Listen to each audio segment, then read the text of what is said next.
তো বন্ধুরা আজ আমরা কথা বলবো বক্স কম্পিটিশনের রিয়েলিটির ব্যাপারে। ঠিক আছে, ধরো দুটো ডিজে সেট আপ মুখোমুখি 32টা স্পিকার ভার্সেস 32টা। ঠিক আছে, এখানে আমরা একটা সেট আপের কাছে 18 ইঞ্চি মিড এবং 21 ইঞ্চি বেস আছে। ঠিক আছে, আর একটা সেট আপের কাছে 18 ইঞ্চি মিড 18 ইঞ্চি বেস আছে। ঠিক আছে, এখানে কোন সেট আপটা জিততে পারে সেটা দেখবো। ঠিক আছে, তো আমাদের মধ্যে অনেকেই ভাবে ব্যাস যত বড় হবে সাউন্ড তত পাওয়ারফুল হবে। ঠিক আছে, কিন্তু বক্স কম্পিটিশনে এই চিন্তাটা সবসময় কাজ করে না। ঠিক আছে, প্রথম সেট আপ ধরো 18 প্লাস 21 বেস, এখানে বেস খুব ডিপ হবে, লং থ্রো আছে, খোলা মাঠে হেভি বিস ফিল হবে। ঠিক আছে, পাবলিক যখন আগে থেকে আসবে দূর থেকে ওরা মানে বেসটা ফিল করে করে আসবে। ঠিক আছে, মাঠ কাঁপবে, প্রোগ্রামও হেভি লাগে। ঠিক আছে, কিন্তু এখানে প্রবলেম কোথায় আছে, 21 বেস একটু স্লো রেসপন্স দেয়। ঠিক আছে, বেস মিডের উপর ছেড়ে দেয়, ভোকাল ক্লিয়ারিটি এতটা ঠিকঠাক থাকে না, সাউন্ড পাওয়ারফুল হলেও মানে একটু মাটি লাগে। ঠিক আছে, তো এখানে এবার আসি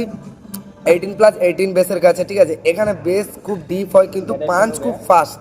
ঠিক আছে, কিক লাইট, ঠিক আছে, কিক একদম টাইট থাকবে, বেস কন্ট্রোলে থাকবে। মিড আর বেসকে একে অপরের সাথে যদি তুমি পারফেক্টলি ম্যাচ করো, সাউন্ড ক্লিন এবং মিউজিক একটা প্রফেশনাল ফিল দিবে আর তোমাকে। ঠিক আছে, তো ক্রাউড কি দেখতে চায়, ক্রাউড এই জায়গাতেই বেশি ফোকাস করে সব সময়। ঠিক আছে, তো বন্ধুরা বক্স কম্পিটিশন মানে শুধু আওয়াজ জোরে হওয়া এটাই কিন্তু নয়। ঠিক আছে, ক্রাউড দেখবে সাউন্ড ক্লিন কিনা, ব্যাস কন্ট্রোল আছে কিনা, মিড ক্লিয়ারিটি পারফেক্টলি ঠিক আছে কিনা, সাউন্ড যেন ডিসঅর্ড হচ্ছে কিনা এইটা চেক করবে পাবলিক আগে। ঠিক আছে, এই চারটা জায়গায় যদি তুমি ধরে দেখো 18-18 সেট আপ খুব বেশি রেসপন্স দেয়। ঠিক আছে, 18-21 যদি বেসের ক্ষেত্রে দেখো 21 ইঞ্চিটা একটু 19-20 আছে 18-18 ক্ষেত্রে। ঠিক আছে, কিন্তু 18 এবং 21 দুটোই কিন্তু একই বেস তোমাকে প্রোভাইড করবে। ঠিক আছে, তো এরকম যদি কম্পিটিশন হয় সাউন্ড কোয়ালিটির উপরে বেস করে যদি তুমি দেখো 18-18 সেট আপ জিতবে। অতিরিক্ত বেস যদি তুমি দেখো তাহলে 21 একটু আগে আছে। তো বন্ধুরা তোমরা বলো, তোমরা স্টেজ প্রোগ্রাম দেখতে ভালোবাসো না কম্পিটিশন দেখতে ভালোবাসো, না এমনি বসিয়ে বাজালে সেইটা দেখতে ভালোবাসো?